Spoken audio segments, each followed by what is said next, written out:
हरि ओम। लोकाभिरामं रणरङ्गधीरं राजीवनेत्रं रघुवंशनाथं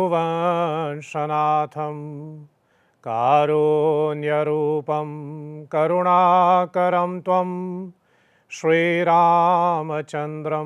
शरणं प्रपद्ये। मनोजवं मारुततुल्यवेगं जितेन्द्रियं बुद्धिमतां वरिष्ठं वातात्मजं वानरयूथमुख्यं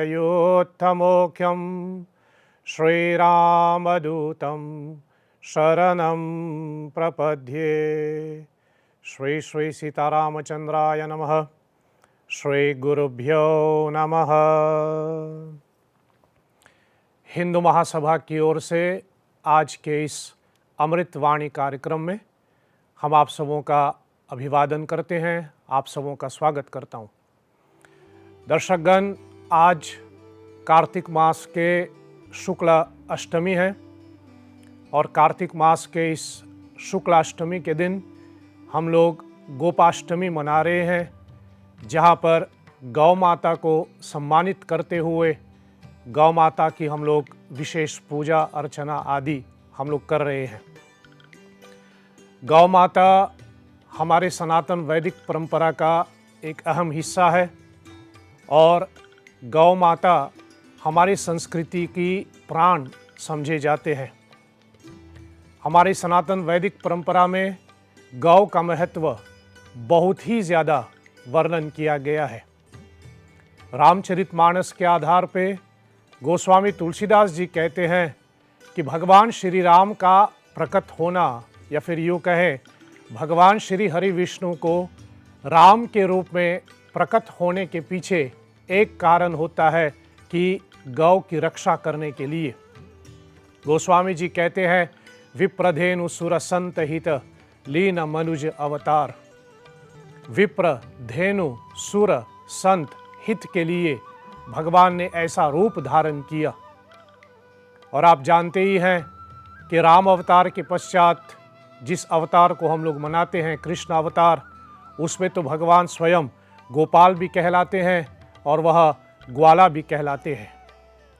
और पौराणिक कथा के अनुसार यदि हम चलें तो आज की ये गोपाष्टमी की पूजा भी उसी के संबंध में है। कहा जाता है कि कार्तिक मास के शुक्ल अष्टमी को ही नंदराय जी ने सर्वप्रथम के लिए, पहली बार के लिए भगवान श्री कृष्ण और बलराम जी को उत्तरदायित्व दिया था गैया को चराने के लिए। सीधी सी भाषा में कहूँ तो आज ही के दिन कार्तिक शुक्ल अष्टमी को भगवान श्री कृष्ण पहली बार के लिए गौ को चराने के लिए उनको बाहर ले गया और उसी के सम्मान में आज हम ये गोपाष्टमी का पर्व मनाते हैं। दर्शकगण, कहा जाता है कि मनुष्य की 7 माताएं होती हैं।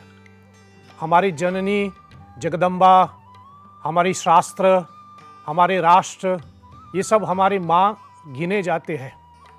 और जब हमारी जननी हमें दूध का सेवन करने में असमर्थ हो जाते हैं, तब से लेकर के हमारे पूरे जीवन तक यदि हमें कोई दूध का सेवन कराता है तो वह है गौ माता।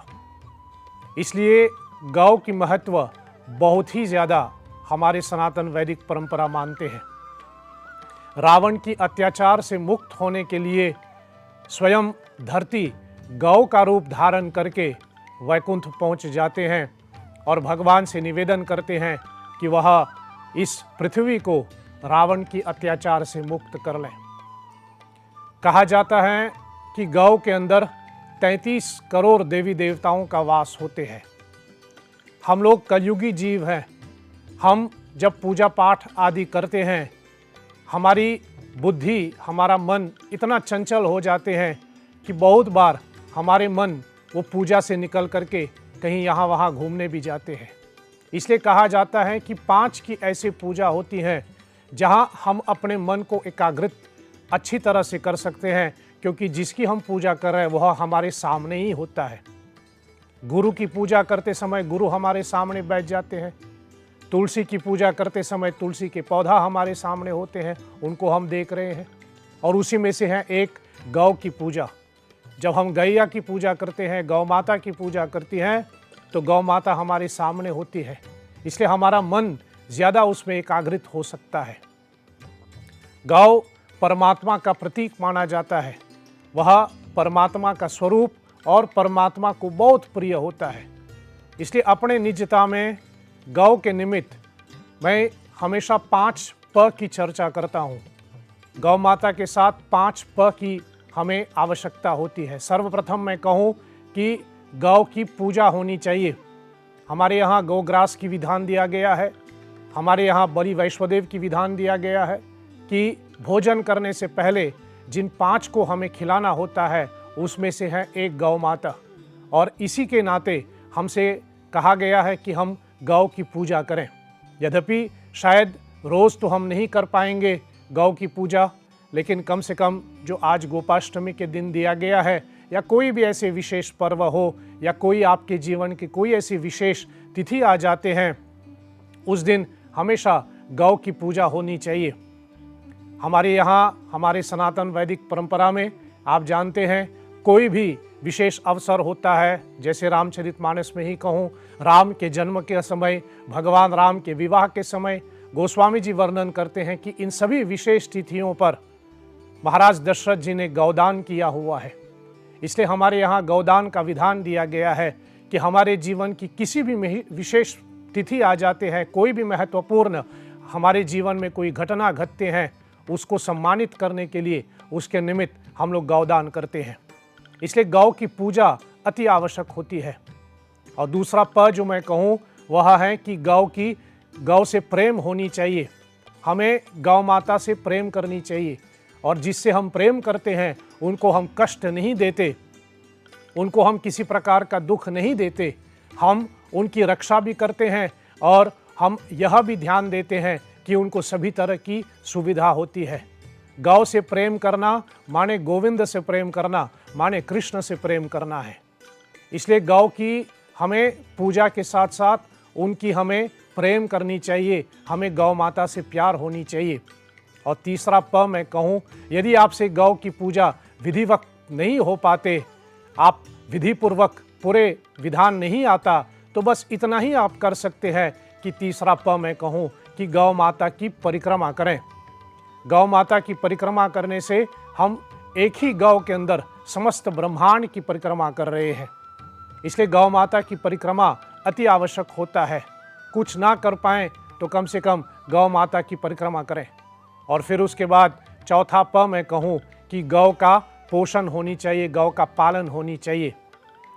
यद्यपि हम सब अपने यहाँ गौ का पालन तो नहीं कर पाएगा, लेकिन इतना हम कर सकते हैं कि जो लोग गौशाला चलाते हैं, जो लोग गाय को पोसते हैं, कम से कम हम उनकी मदद करें, आर्थिक रूप से भी कहें, और थोड़ा हम गौशाला में भी जा कर के हम उनकी पूजा करें, थोड़ा गौशाला में हम सेवा करें।